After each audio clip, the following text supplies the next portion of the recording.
So you don't I think feel you like need this to is vote? unnecessarily argumentative. What is your question? Well, to those voters. Okay, so you... I don't want to keep doing this. I'm going to call it. Okay. Thank you. You're not going to do the interview with us? Nope, not like this. I'm not. Not with 7 follow-ups to every single question you ask. Katie Porter should be president? She should be governor of California?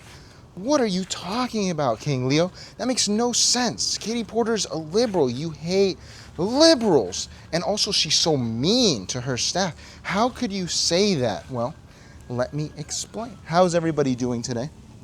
I hope everyone had a great weekend. I sure did. I went to the John Mouse concert out here in Miami. Worth seeing if you have a chance. Legendary performer, legendary.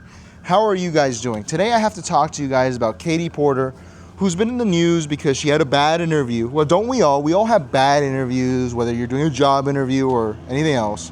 Not everyone has a perfect interview every time. And now people are trying to count her out. If you go on Polymarket, her chances of being governor of California, which she was probably going to run for, are super low. And she is just being hounded and harassed by everyone because she's mean to her staff. She's mean to her staff. All these videos came out of her, you know, harassing her staff. This story came out about her dumping hot potatoes on her ex-husband. But I have to say, I think that Katie Porter, in doing this, is actually demonstrating that she might actually be the perfect person to run California and maybe even the whole US. And it's a little difficult to explain, but let's understand something here. As I always say on this channel, you live in hell. We live in hell. We are in hell. And you might say, oh, Leo, you mean that I live in hell or that you live in hell. You don't mean that Donald Trump lives in hell or Katie Porter or, I don't know, like the King of Spain. Yes, we all live in hell. Some people have a better experience in hell, but we all live in hell. We have to accept that to start off, okay? We all live in hell. We're all in this together. We are all suffering the same way. Some people may be very rich, some people may be very powerful, but guess what? They're still in hell. If that's a good quote for you to understand why your life sucks, then go for it. But I'm just saying, we all live in hell. And in hell, what happens is that hell is other people. I think that was Foucault that said that. Or Derrida. Hell is other people. What that means is that hell isn't really just the environment we're in, but it's our inability to communicate with those around us and make ourselves understood, which as a Baudelardian, and any Baudelardians in chat, you know, check in, we know that this is literally impossible. It is impossible for you and I to communicate to each other.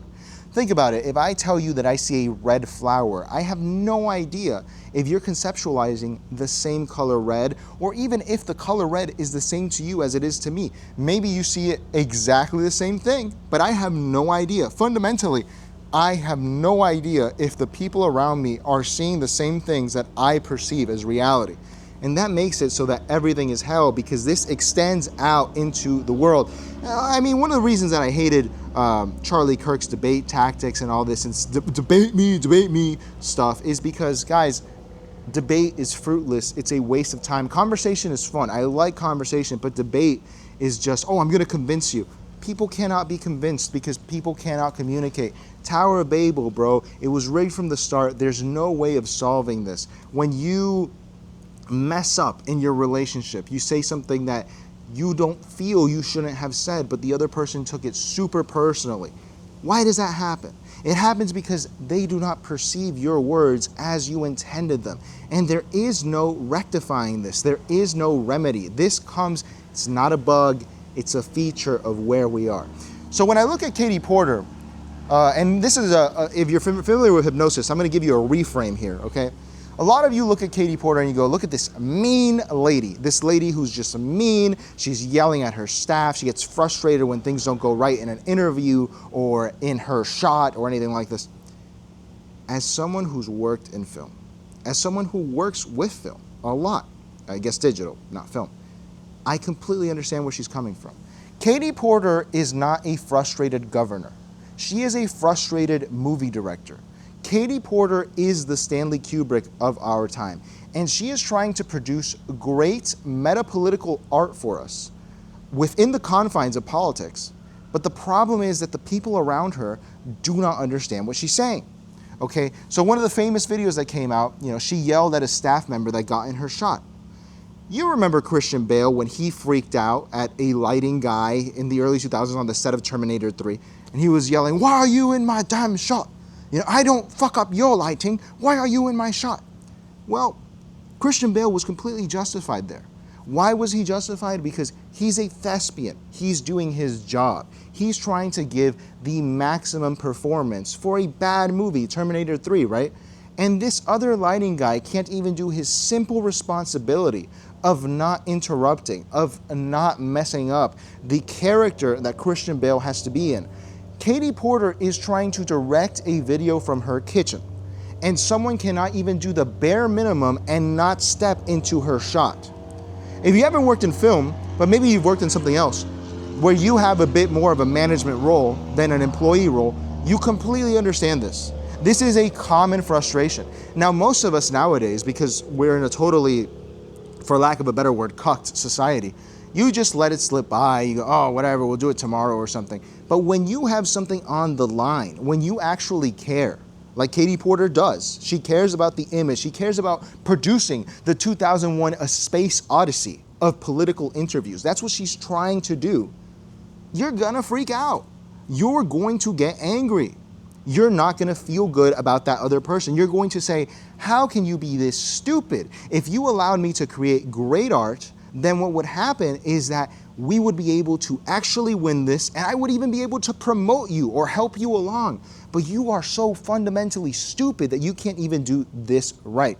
This goes to a lot of the criticisms that people have of Steve Jobs, which have gotten a lot worse throughout the years. And I'm not saying he was a perfect guy, but Steve Jobs was a genius. Steve Jobs created the biggest cult on the planet, the Apple cult, okay? That transcends nations, ethnicities, races, everything. Everyone loves Apple. Apple is something that we all take for granted, but people did not have iPhones before Steve Jobs, okay? People did not have Apple ecosystems in their home before Steve Jobs. And Steve Jobs often criticized for just castigating his engineers, telling them, you're gonna do this and you're gonna do this right. And, they'd freak out, they'd go, why? But the thing is, he had a vision and he was trying to execute it, okay? He was trying to execute it. And I think that if you were an outsider and you saw Steve Jobs yelling at an engineer because the iPod's not small enough, and then you got to go out with him to a bar or something, and you drink a little bit with him, he would be able to, not concisely, but over the course of a few hours, actually explain the vision to you. He would say, look, man, I'm not putting music in a Walkman. I'm putting music in your phone, okay? This is not easy. This is very difficult. I want you to have the perfect life where you can pick any song that you like at any moment of your disposal and cut out all those middlemen, those radio hosts, those CD stores, those vinyl stores. Fuck them, dude. I want you to have that convenience. After those 3 hours of hearing him out, you would go, I get why he's yelling at this engineer. I understand what's going on. I've been to the top of the mountain. I've seen the vision. Put me in, coach. Now I want to be an engineer. I want to be castigated. I want to be berated. But people nowadays, we're in a very sensitive post-self-esteem world where everyone has to constantly be, oh, you're doing a great job, just gotta make it a little better. This is very frustrating to any individual who's trying to get something done that relies on cooperation, okay? It is not an easy feat to get something done. And I'm telling you, more sympathy for Katie Porter, because when you have a reporter, this is the one that really blew up last week, this reporter interrogating her and just trying to trip her up with questions, as reporters tend to do. She almost rage quit the interview. Why does she? Because you are simply a stepping stone in Katie Porter's career. Why are you making this difficult? Katie Porter has to go make political ads that you don't understand. If you talked to Katie Porter at a bar over the course of 3 hours, you would understand everything she's trying to do. She would say, look, I'm trying to create a very positive image of myself. I didn't get Botox to do a contrast, to have a natural look. Yeah, sure, I'm on the pudgy side. I could lose a little weight to look a little bit better. Absolutely, that's a problem. I bring out this whiteboard at congressional meetings because I want people to understand what I'm saying. I want to explain to the populace how they're getting ripped off by the big banks. No, I'm probably not going to fix any of this. At the end of the day, it's a giant grift. But I want to make a great movie. I want to make Lolita. I want to make Eyes Wide Shut. I want to make The Shining. I want to make The Killing. I want to make a great Stanley Kubrick movie. And the reason I use Stanley Kubrick is because he is the most known director for having outbursts on set, or not even outbursts, but really just not letting up on his subordinates. Shelley Duvall in the famous scene in The Shining where she's going down the stairs, he made her do that like 1,000,000 times. And what's important about that is a lot of people will go, oh, he abused her or something like this, but actually another director makes a great point about this, which is David Fincher, where he says, we already have the equipment here. This is another guy who does a lot of takes. He says, we already have the equipment here. We have the actors here. Why don't we do it enough so that we actually get it right? Let's get it right. Spielberg doesn't do this. Spielberg just does it till it's good enough. But some people out there are truly motivated to get the perfect thing put together, whether it be a film, a theater play, a political campaign, a cake. Gordon Ramsay, like, you don't think that guy's a bit of a psycho? You know, everyone loves that show about the chefs in Chicago. Everyone loves The Bear. Everybody gangsta watching The Bear till The Bear actually shows up and Gordon Ramsay is yelling at you because your eggs are not perfect. And that's what I'm saying, is that your eggs aren't perfect. These people that you're pitying, and I understand because maybe they didn't sign up for that, but all Katie Porter's trying to do is bring out the best in them so that they can make a great ad, so that they can make a great campaign. And she can't explain it to them because she doesn't have the vocabulary for it. Because it's impossible to explain. Look, man, I've worked on sets and stuff, right? It's impossible to explain to me, the videographer, why you want this shot so bad. Now me, I'm very amenable. I will go, you want it like that, I'm gonna give it to you like that, all right? I'm gonna try my best to give it to you like that, and you will get a satisfying result. But a lot of people won't do that. A lot of people will go, but does it have to be perfect? You're being a big baby. This is good enough. How can you deal with these people, man? How can you deal with these people? On this channel, we often say, Joseph Stalin, if you can hear me, please save us. Joseph Stalin, if you can hear me, please save us. Do you think that Joseph Stalin took other people's input into account? Do you think that he was governing by committee? No. And the reason that the Soviets were able to get the bomb and go into space is because of that. And the reason they fell apart is because they went by committee. And you can see this parallel all over the world, all throughout history. The best moments in American history, even in popular understanding, are when the United States had essentially a dictator, okay? FDR, Abraham Lincoln, George Washington, these guys were dictators. And you think they were taking other people's shit into account? No, they were saying, no, this is my vision. This is my vision. And you are going to execute it. I don't care how you do it, but you are going to execute it, okay? Because you're getting paid to execute. I'm not getting paid for it. Get out. I don't want you. Get out. As Steve Jobs said, right? I only want A players. And maybe that's Katie Porter's problem, is that she's not hiring A players. But I understand her frustration, and I just have a little empathy, man. I know at some point in your life, even if it was a solo project, like let's say you're trying to get really good at playing the guitar and you're learning it online or something without a teacher, and you just can't get Led Zeppelin 4 Stairway to Heaven right. You just can't. You want to murder your fingers. You want your hands to be sent to the gulag.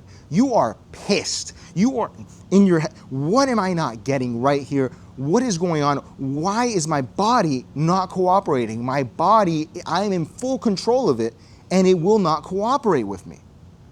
And that is that frustration, man. And when you bring other people into the mix, it gets so much worse, man. It gets so much worse. I'm really telling you, because especially in the context where she freaked out, which was all on set, all on film, you're gonna freak out. you're going to get angry. You're gonna have a Stanley Kubrick moment. You're gonna have a moment where you're going, my vision's not being executed properly, and I don't understand what they don't understand about what I'm trying to do here. We're just trying to build the Tower of Babel, but this guy over here is speaking Mandarin Chinese and I'm speaking English. I don't get it. I don't get it. And this is just a product of the postmodern world we're in. You will see a lot more conflicts like this with people that still choose to interact with others, because most people are just becoming alienated, atomized individuals, and they're just staying in their house or ordering Uber Eats or Instacart. They're not interacting with the outside world. But when you go to a restaurant, when the waiter, you say, hey, can I have a glass of water? And he brings it back and it's room temperature, and you in your head, you're going, how the fuck would you think that I want a room temperature water? Are you stupid? He's not stupid. He's not stupid, and you're not stupid either. It's just impossible to communicate. And most of us won't freak out. Most of us will be accommodating. Most of us, oh, it's fine, it's fine. But some of us will actually freak out. And they're just as justified as you are in trying to be amenable. You can't hate at the attempts to greatness, okay? Attempts to greatness, even when they end up in spectacular failure, they are admired for generations, okay? Why do you think we still talk about Alexander? Why do you think we still talk about Caesar? Why do you think we still talk about Napoleon? Okay, one of them died of dysentery or poison. The other one died in exile from arsenic in his toothbrush. And the other one, who's the last guy? The other one died, I don't even remember. All of these guys, dude, and Caesar got stabbed by his own people, okay? All of these guys completely failed in their endeavor because of other people around them that made their life hell. But we still talk about them. We still admire them. Katie Porter may just be the Napoleon of our time, and you don't even know it. You're not appreciating the genius, man. You have to appreciate this genius. It's not often that you get to see a Steve Jobs, and maybe Katie Porter might just be that. With that, everybody, I hope everybody has a great week. This was a nice weekend for me. It was very cool. I really enjoyed the concert. John Mouse is a genius. Check him out, dude. Buy the merch too. You know they make money on the merch. They don't make money on the actual tickets. So everybody, I hope you all have a great week. And thanks for tuning into the King Leo Show.